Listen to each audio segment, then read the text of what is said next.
Ragini news साठी तान्हाजी लामखेडे, मामा रवंदेकर, अहिल्यानगर, उपसंपादक। नामवंत उद्योजक नानजीभाई ठक्कर यांची अनाथ मुलांच्या शाळेस भेट, शाळेला मदतीचे आव्हान।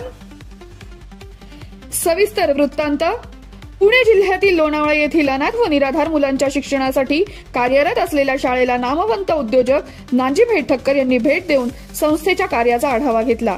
सामाजिक बांधिलकी जपत ही संस्था अनेक निराधार मुलांना आधार देत असून त्यांना शिक्षणाबरोबरच सुरक्षित भविष्य देण्याचे कार्य करत आहे।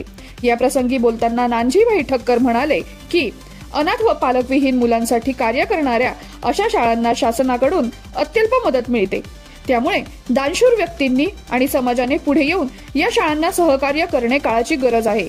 ही संस्था देशासाठी उज्ज्वल भविष्य घडवणारी मातृसंस्था आहे। कार्यक्रमाच्या अध्यक्षस्थानी संस्थेचे संस्थापक अध्यक्ष बॅनर्जी सर उपस्थित होते। प्रमुख पाहुणे म्हणून महाराष्ट्र राज्य मराठी पत्रकार संघाचे राज्य सरचिटणीस व दैनिक समर्थ गावकरीचे संपादक डॉक्टर विश्वासराव आरोटे यांनी उपस्थितांना मार्गदर्शन केले।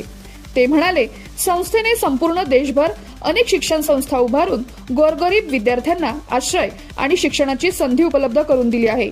कमी फी मध्ये इंग्रजी माध्यम, ITI आणि इतर शैक्षणिक सुविधा देण्याचे उल्लेखनीय काम या संस्थेने केले आहे।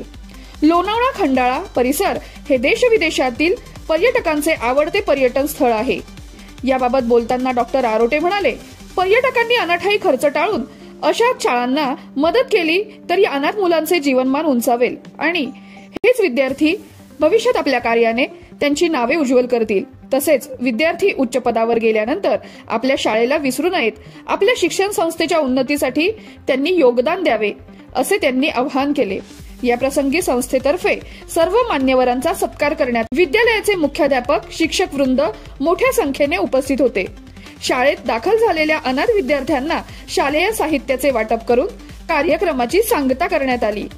शौर्य रणरागिनी न्यूज साठी तान्हाजी लामखेडे, मामा रवंदेकर, अहिल्यानगर, उपसंपादक।